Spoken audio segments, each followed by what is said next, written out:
Go ahead and see.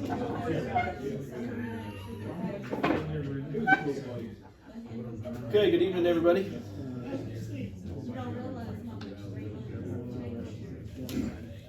Hope everybody's doing well and making it through the summer here. Down a little bit in number, but I know some of us are traveling, so.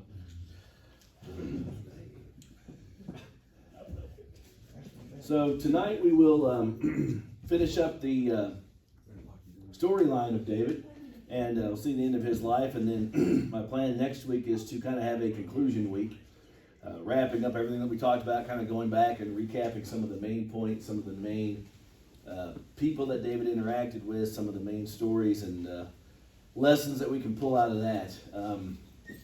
I'll go ahead and mention it now, and I'm sure I'll mention it again before we dismiss, but you know, this week be thinking about things that maybe you, I've got a skeleton outline of some things to talk about, but I'd much rather have input from you all if there's something that, you know, we didn't spend a lot of time on that you wanted to go back and talk about, or we didn't explore an account or something, or you wanted to talk again about something else, and please feel free to text, call, email, talk to me, whatever.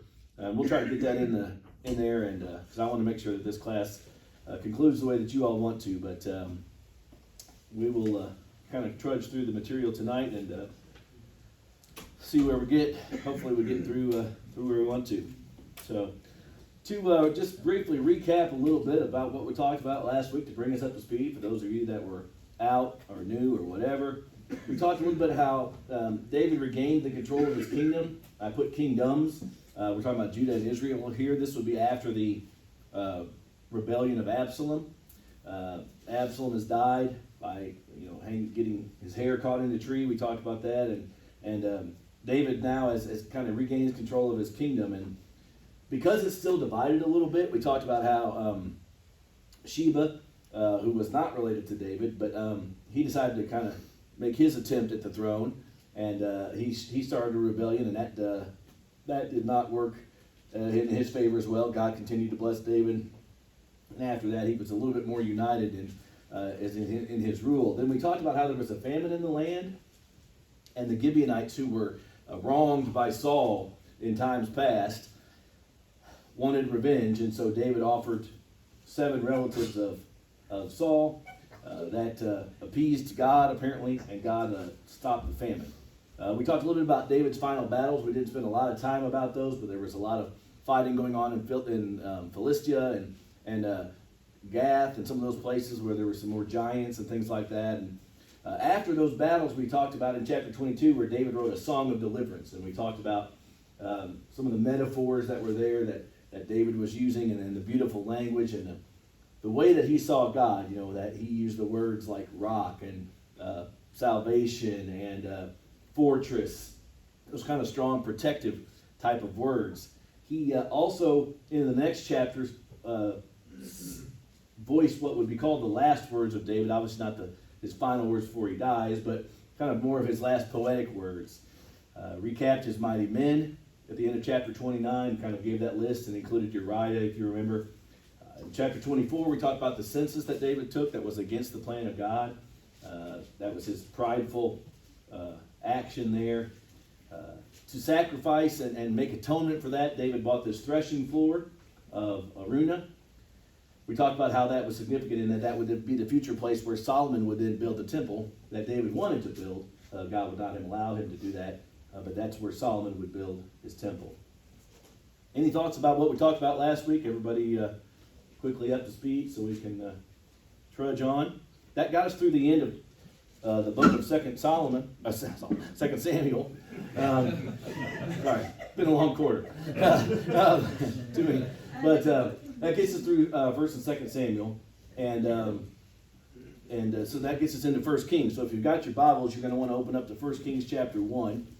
We're going to cover chapters 1 and 2 tonight, Lord willing. So we get into 1 Kings chapter 1, and verse number 1 says that, "Now King David was old and advanced in years, and although they covered him with clothes, he could not get warm."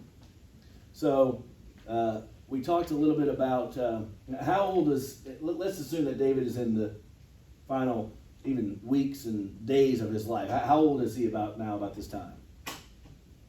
When he died? 70, all right. The timeline tells us that I passed out earlier, said he was about 70 when he died. And he had been reigning as a king for how long up to this point? 40 years. 40 years, all right. 33, 40 in Judah, 33 and a half or so in Israel. So that's where we're at. And 70 is not that old, okay? And for those, I mean, we've got people that are way over that in this class, no. But it was not an easy life, okay? I mean, I think we've seen that. And I think that's kind of part of what, it was a hard life of running and fighting and family troubles and all of this. So it's been a full life, and we're going to talk about that later on today as well. But then we see in the next couple of verses here, they pick this young girl named Abishag to come and wait on David and keep him warm. In his old age, he's not able to get warm, things like that. He's very beautiful. She's very beautiful, but he did not have relations with her. All right, that's going to come in and be important here in a little bit when we come back to something. But it's important to know that some people, I read somewhere, one of the commentaries said that maybe it was because David at this point had impotence in his life. I don't know, it doesn't really matter. The point is, he didn't have a relationship with her, okay? Maybe David had realized he was ready to put all that kind of life behind him, that kind of got him in trouble before. Whatever the reason was, the Bible specifically tells us, whatever the reason was, it tells us that he did not have a relationship sexually with her. So, then it comes down into verse 5, and we see Adonijah. He was one of the son of Haggith, which was one of the wives of David. He, the fourth son of David that was born in Hebron, which is where he first started ruling, if you recall. So Adonijah is probably maybe 20 or probably 30 years old or so here. We don't really know, but he declares himself as king, and it's like, okay, here we go again. All right, poor David, he just can't get past all of this. All right, even in the last stages of his life, his kids are just kind of just going off the rails a little bit. So we see this here, and this kind of goes back to chapter 20 of 2 Samuel. Got it right that time. When we talked about the divided kingdom, where it was still just kind of fractured a little bit, and the people of Judah and the people of Israel, they weren't sure who to follow, and it kind of closes the book by saying that it was, David had kind of brought everybody together, but there were still some people like Adonijah who kind of had that Judean history and those things in mind. You can see some of that in 1 Kings chapter 12 as well, when we talk about Jeroboam and Rehoboam and the divided kingdom and how that still was kind of fractured even through Solomon. But Joab and Abiathar are going to side with Adonijah. We've talked about them in the past, and we'll develop them just a little bit. We know that Joab was David's ruler, his commander of his army. Abiathar was the priest, who had roots all the way back to David's beginning. So they kind of side with Adonijah here in this revolt. But they really had power and revenge on their minds. Okay, so why would both of these guys, I want you to think back if you can remember the stories, why would both of these guys have revenge on their minds?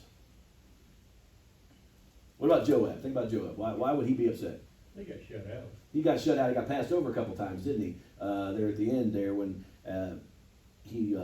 David passed him over for commander, and then apparently reinstated him nonetheless, but still, he had done a lot for David. Protected him, killed Absalom, done all of these things, and maybe that was part of the reason David passed him by, but he had revenge on him. What about Abiathar? Anybody remember the story? Why he would be upset? Anybody know who his dad was? Remember, he said he's a priest, okay? My understanding is his dad was Ahimelech. And we go back to, remember, that was the priest and Nob that David talked to and was deceiving about eating the showbread. Well, what happened to all those people after David left? Saul killed them, right? Saul killed him. So basically, right, yeah. I mean, that's like a movie's that's like a villain's, that's their backstory, You killed my dad, okay? My name is Abiathar, you killed my father, prepare to die. So, he's ready to get him. I mean, he's all over him. So they're kind of, but they're not really looking, I mean, I'm not saying they didn't have perfect loyalty to Adonijah. It's just that they probably had ulterior motives for being against David at the time. So, all right, and then it lists some people here in verse 8. Zadok, Benaiah, Nathan, we know about Nathan, we know about Shimi and Ray, as well as the 30 men of David. They're on David's side here, so we're kind of setting up these battle lines here. They're being drawn here of who's going to go with who. And Adonijah throws this party, starting in verse 9 and following, that he kind of does, kingly things. He sacrifices, he makes offerings, he does these things that a king would do. I think he's figuring, as we say now, possession's 9/10 of the law. So if he's doing the things of a king, my dad, he can't even, you put a blanket on him and he still can't get warm. He's old, he's out. I'm the king now. He's doing these things that will make him king. All right? And, the question here is, and I want to kind of explore this just for a second. I don't have a ton of time, but I wrote this down. Do we think that David didn't know what was going on? And the reason I think it's kind of confusing is if you look in in verse number 6, okay? This is after, verse 5. Adonijah, the son of Haggith, exalted himself, saying, I will be king. He prepared himself chariots and horsemen and 50 men. So he's doing these things like, I'm going to be king. And his father never at any time displeased him by saying, why have you done this? And so, all right? So that would seem to infer that David knew that he was making these proclamations, okay, of being king.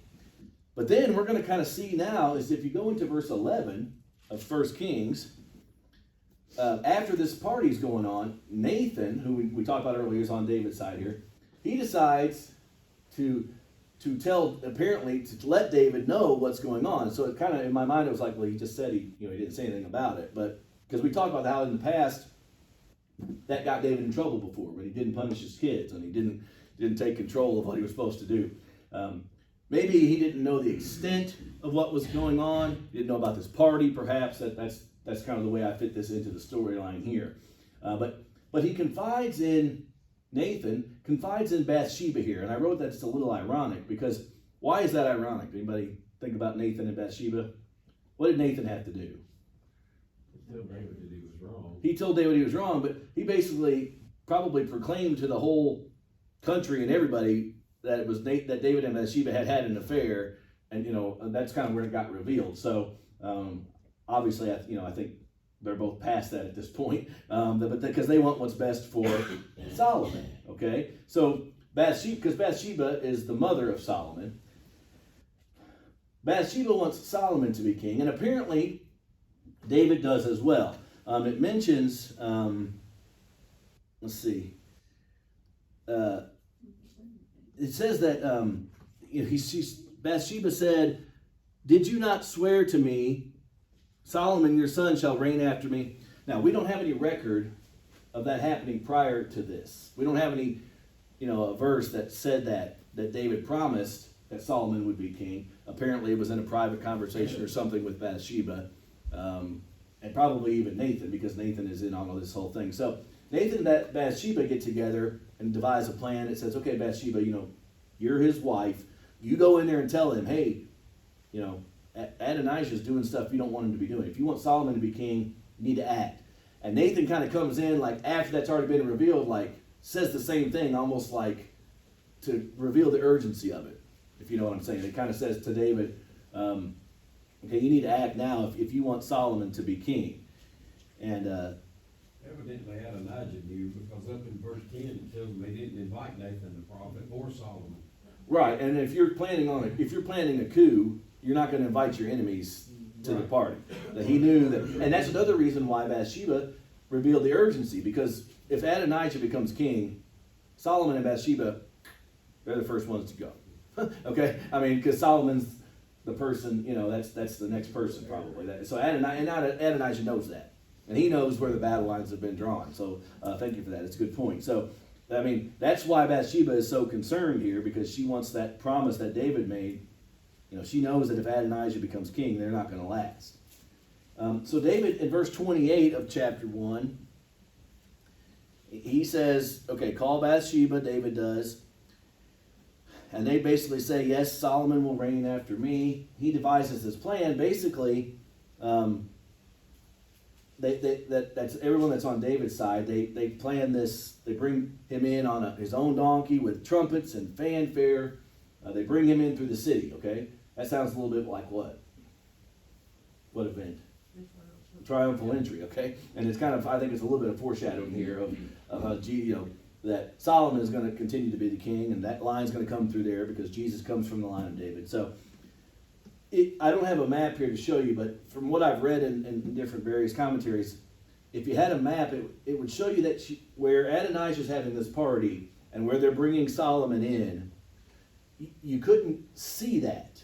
You couldn't visually see what was going on, but apparently it was within earshot, where you could hear the fanfare and you could, what's going on, kind of like, I don't understand, what is all that noise? We're having our own party, and that, again, that's just for context to kind of figure out what's going on. I don't know I haven't exactly seen a map to show that, but that's kind of what several different ones said. So, he is paraded as this new king, and Adonijah's party hears this, and obviously they're a little bit upset now because someone comes in by the name of Jonathan, okay, not that Jonathan, right? He's long been gone, okay?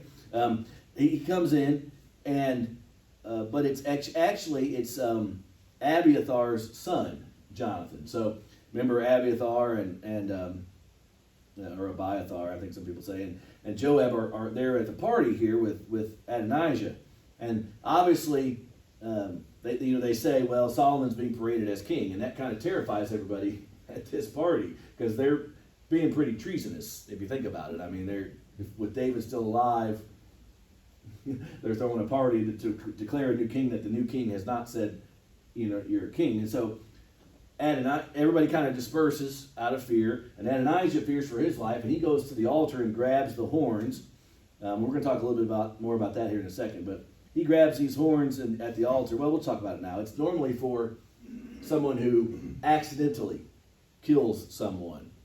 You can go and grab these horns and kind of declare sanctuary where they can't kill you for what you've done. But that's not the case here, okay? So Solomon has every right to, it would appear that maybe Adonijah's leaving this up to God now. All of a sudden he decides to turn to God. And we're kind of down into verse 51 of the chapter now, the last little bit. So from 51 to the end, Solomon is now, he swears that he would not hurt Adonijah, would not kill him, all right? They are half brothers. But, and that's how that kind of fizzles out here. At least he wouldn't kill him, at that moment for what he had done. He spares him. And so kind of at the end here, they brought him down and paid homage to him, as Adonijah did. And at this point, the kingdom is basically going to be established, okay? Solomon is going to have a nation under one specific flag. There's going to have a big capital city in Jerusalem. The military is established. The enemies seem to be subdued for the time being. The kingdom, we talked about this, has expanded from about 6,000 miles to about 60,000 square miles now under David. Trade routes have been established. David has tried to turn them to God. David has really kind of done the things that he set out to do up to this point. Okay? Any questions up to now where basically Solomon is now the king? Solomon put Adonijah on parole. Yeah. Verse 52 there says, if he shows himself a worthy man, not one hair will fall from his head. Right. But if wickedness is found, he shall die. In other words, he was on parole. That's right. And keep that in the back of your mind, because that's going to come up here just a little bit. But yes, you're right. A lot of things, like a lot of things in this class, keep things in the back of your mind because it's going to come back. But you're right. It was like, look, you have to, if you're willing to bow to me and respect me as the king, okay, if you're going to give me trouble, you're gone. But if you're going to bow to me and respect me, then I won't kill you. You can live because you are my, half brother kind of thing. So. Don't you think Adonijah that he wasn't gonna be king, because he did not invite anybody that could have made him king. I mean, he didn't invite the high priest, he didn't invite any of the men of valor, he didn't invite any, I mean, he was gonna try and sneak in to be king, but yet their kings have to be anointed Yeah. by God. So you know, by the priest and appointed by God, so he had to have known. The only thing I can That think it was of not, is, He knew it wasn't gonna work. right, I didn't mean to cut you off. Yeah, I mean, I think the only other thing I can think of in that instance was that he didn't invite them because maybe he had other things in mind, like he was gonna kill them, eventually, or something like, he was gonna try to establish enough people behind him and then take those people out to be the king. But again, it was not going to be, Solomon's gone and David's gone, I'm the next logical person. Well, no, you just did a coup. It's not like it was gonna be completely unobstructed, I guess. But, sometimes, people like that, power hungry, whatever, when he had Joab and Abiathar, he's like, look, they've got revenge on their minds. That's a dangerous thing, and he said, maybe they could help me to do it. But you're right. It wasn't going to be as easy, and we saw that with Absalom. Absalom had time to build his coalition. For 4 years, he sat there at the gate, remember, and told people, well, if I was king, I'd do this differently, and he had a lot of people on his side, and probably had the best shot of overtaking David of anybody, and that didn't work either. So, but yeah, that's a very good point. Looked like he just planned an insurrection Yeah, and was gonna bulldoze right on through. Right. What it appears to be. yeah, Possession's 9/10 of the law. right. Yeah, that's like I said. So yeah, Well, up until this point, hadn't all the kings really been anointed by God? Haven't they been chosen by him? yeah. Well, David was really only the second one, right? Well, So yeah, okay, so it was so Solomon, Nathan would have known who Yeah. the real king was. and he was with David. He was on David's side. And, in 2 Samuel 5:14, when Bathsheba had Solomon, it said, and God loved him. Yeah, You look over in First Chronicles 22, verse 9, it says, the word of the Lord came to David and told him that he'd have a son, Solomon, who would reign. yeah, So Yeah. even before Solomon was born. right. So the point here is don't fight God. Exactly. Yeah. You're not gonna win. Yeah. And we talked about that in this class before. It's like you said. Adonijah has been around for several years, and he's seen the things that have happened to David, and it's just like, how can you not see that God was with David all of these times? All you gotta do is go back to Goliath. That's the first thing that happened, and you'd be like, okay, this guy's, something's destined for him. If I go against him, it's not been very good for anybody that's gone against David up to this point. So yeah, it wasn't a smart decision. That really doesn't stop ambitious people. Ambitious They're gonna is go not to the work. word. Yeah. Well, You can be blinded by certain emotions. So, Exactly. yeah. So David is going to give, as his time draws near here, okay, and I'm not going to regurgitate Scott's lesson from Sunday. He kind of scared me when he first started talking about this. I thought, oh, he's going to preach my class. But he kind of went back to Genesis a little bit. So he here we're going to see where David gives some instructions to Solomon before he dies. And when you see verses 1 through 9, you kind of see David's plans here. I don't really have time to read it, but he's talking to Solomon, and he first starts out talking about, like what Scott talked about on Sunday night, is, being a good, I guess it was Sunday morning, being a good person, being a good man. Show yourself to be a man and walk in his ways and keep his statutes. He first starts out talking about that. And then he kind of gives some warnings, make sure you follow God, because it's almost like he's, without saying it, he's saying, look, every time I've turned away from God, it hasn't gone the way I wanted it to go. I'm trying to give you advice, just don't even do it the first time. And so it's important that we see that. And then we kind of get into the next couple of verses through verse 9. Hagar and I were talking about this last week. It's kind of like David is saying, look, I said I wouldn't harm these people. Me. I didn't say you couldn't, Solomon. So that's what this is. He's kind of giving him a little hit list here of people that he wants him to, go, Godfather, I want you to take care of these people. Okay? The way that but he uses it under the guise of use your wisdom, do it in the right, proper manner. And I'm not trying to bring light to the things that we're talking about here, but it's hard to kind of understand because all of this time, David could have taken care of any of this stuff and it still would have been perfectly under his purview to do so, you know, but he's allowing Solomon to do this to kind of help, I think, establish his kingdom. And so, remember, Real quick, Jeremy. yeah, go ahead, brother. I think it's important for us to realize how young Solomon was. I mean, he was like 12 at this point, if I'm not mistaken. I think he was a child. I don't know his age, but regardless, go ahead. I mean, I'm sure he's not more than, 20s or whatever. Well, he was, Yeah. from my understanding, he was a child when he was anointed king, Okay. and that was the whole reason why when the Lord came to him and said, whatever you desire, I'll give to you, and he asked for wisdom. Right. And that's when God said, not only will I give you wisdom, but I'll give you all the other. Right. Yes. All right, so what does the name Solomon mean? Does anybody know what that means? It means peace. All right, you've heard the word shalom. That's kind of where we get Solomon. Okay, so he's not going to have peace here at the very beginning of his reign. All right, but again, Jesus is going to come from this line, and so there will be that peace that passes understanding, kind of here at the end. So this list of people that David wants him to deal with, and it starts out kind of talking about Joab. After all of this, David wants him. He tells David, deal with him because you'll know what to do. Kind of one of those things. Don't act rash, but use your wisdom. All right. Then he tells him to deal loyally with Barzillai. We talked about what did Barzillai do. Anybody remember what we talked about a week or so ago? How did he help David? Running. He was running. He brought munitions of some kind, some cots, some things to sleep on, and some other things like that. He talks about Shimei.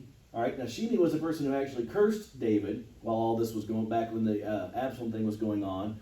But David has told Solomon not to harm him. All right, don't hold him accountable.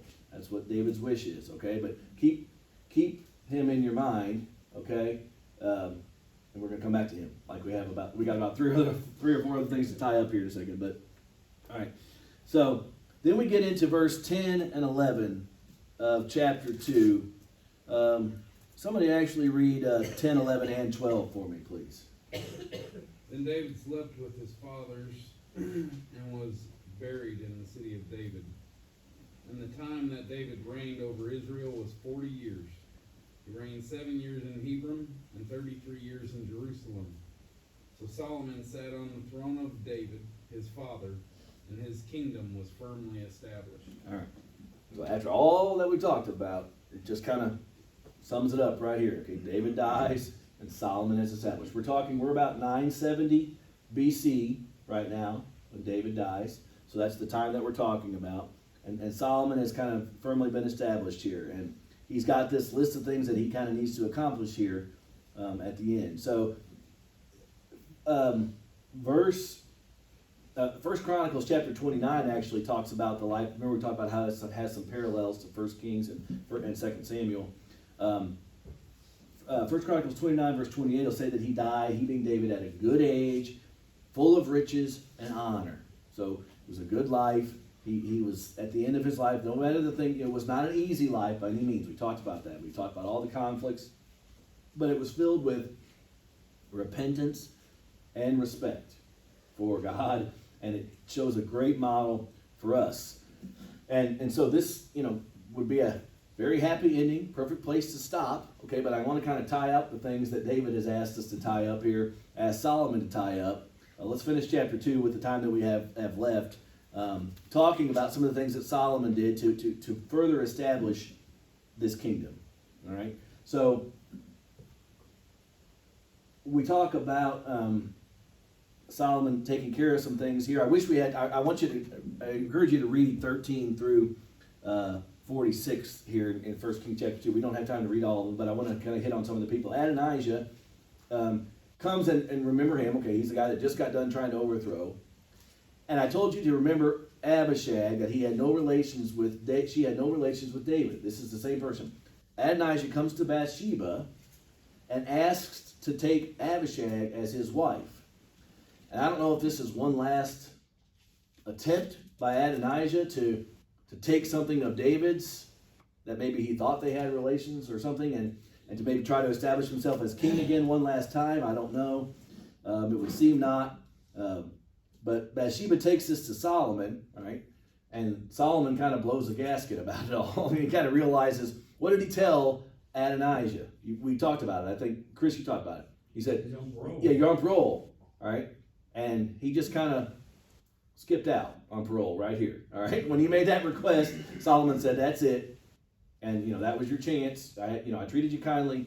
Now you're gone. So he takes care of Adonijah, has Adonijah killed, all right? So then we see he goes into verse 26, goes to Abiathar, all right? He spares Abiathar's life, even though he's deserving of death for what he did. And he expels him from being a priest, however.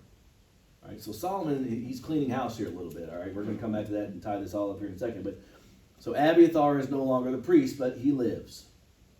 And then we get to verse 28, and oh, Joab, he comes back one more time, all right? we're here. And so Joab's probably shaking in his boots right about now, okay? Because he's seen Adonijah killed, he's seen Abiathar expelled.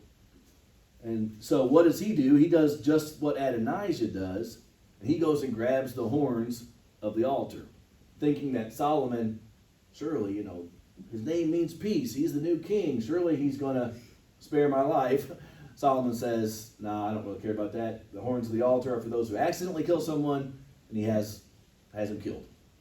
So Joab, that's, of all the things that Joab did, and all the mighty things that he did and protected David, that's how he meets his end, right there at the altar, by the hands of Solomon. And so that's, Solomon was justified in doing what he did because there was nothing sacred about what Joab was trying to do. So into verse 35 and 36, we see where Solomon puts Benaiah in charge of the army. So now we see Solomon kind of backfilling these positions. Right? He's going to use some executive orders here now. Translate that to our current, administration, the things where you make actions with your people. All right, so he puts Benaiah in charge of the army, and he puts Zadok in charge of the priests. So Benaiah replaces Joab, Zadok replaces Abiathar. Okay? And now we come back to one last thing about Shimei. Remember, Solomon had spared Shimei's life at David's request. And he told him at that time, he said, you cannot leave. You're going to stay alive, but you cannot leave the city. You can't go anywhere. Okay? And so Shimei does that, right? But he says, stay in Jerusalem no matter what. So 3 years later, verse 39, a couple of Shimei's servants escape, and he goes out of the city and chases them down and brings them back. Solomon finds out about it, and he goes to Shimei and he says, look, I told you, you couldn't leave. If you did, you're going to die. And Shimei's like, well, I didn't think you meant like at all, or something. Whatever he said, it didn't matter. And Solomon has him killed as well. All right. So Solomon is, maybe this is outside David's request, but he did honor David's request by not killing him initially. So that's kind of the last little bits that Solomon has done into verse 46. In the second half of verse 46, that Solomon is now firmly established. He tries to promote peace here kind of quickly. And again, it says it was established at the hand of Solomon. Any thoughts about what, Solomon's, David's last moments or Solomon's beginning actions there? I think David saw strategically that with Solomon being as young as he was, he needed to make sure that everyone knew he had a commanding presence. Right. One of the first things you do as when we got a new soldier in the military was establish your commanding presence as an NCO, and that's usually by get out and do push-ups. Right. Just do push-ups until I'm tired. That way they know that. Well, that way they know that you ain't playing around. Yeah. And if anyone's gonna cross me, you're gonna get squashed too, like a bug. Right. Yeah, I definitely think David had that in mind, and that was all part of the peaceful transition in his mind for sure. Strategically done. Yep. People were strategically removed from office. Mm-hmm. So I have a question. The Benaiah, how you say his name? I'm saying Benaiah, but. Benaiah. Where did, cause I wasn't here last week, where did he come from? Was he given to Solomon by David to say, hey, you be his go-to guy, or did he just appear? I think he's been back there kind of even with Joab, and the whole time that Zadok's been around, you kind of see them together. Benaiah and Zadok, it kind of talks about them together. I have to go back and see exactly when we first started hearing about it, but I think it kind of goes back to when David started fighting the battles and having the rebellions against him and his coups and things like that. Well, he was part of the plan to, to go against Adonijah against Absalom and all of that. So I think he's been back there quite a ways, but I don't remember exactly when he first kind of came on. 2 Samuel 20, Joab was in command of one army and Benaiah was, Okay. he was in command of another army. Okay. So they kind of worked side by side, but Right. one of them went that way and the other went. And then I think David that was one of the people that David had promoted over Joab.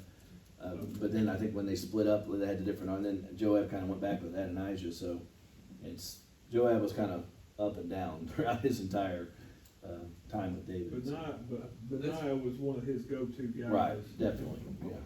That's probably why he was put to death, because of how flippant he was with, he was riding both lines. Right. He was a typical politician. Mm. Yeah, Whoever was in charge, that's who I'm loyal to. Yep. Yep. right, Definitely. yeah, Whoever's gonna better me. Yep. yep. Okay. We're out of time. So next week we've kind of got to the end of the material here. All right. God gave us a good bit of material to use. We've gotten through it. I appreciate everyone's patience. So next week we're going to kind of tie all this together and pull up some lessons that we initially set out to do. Hopefully I've accomplished some of that. But again, let me know if you want to talk about something, and we can try to work it in. Any other thoughts before we have a prayer? All right, let's pray. Dear Heavenly Father, thank you so much again for this time that we've had together tonight to study David. And we're thankful for the life that he led. And as we talk about the legacy that he left with his son Solomon and all of that, we just ask that you help us to understand the importance of that line and how it fits into your redemptive plan, and through that we have Jesus and salvation. And we're just so thankful for the life that David led, the example that he gave to us. We've been thankful for the events of his life that we've talked about in this class, and as we look to tie it up next week, we just ask that you help us to focus on the many things that he did and how he returned to you and repented, and the perfect example of how we should do that in our lives and always look to you. Continue to keep us safe, be with all of us in Jesus' name. Amen.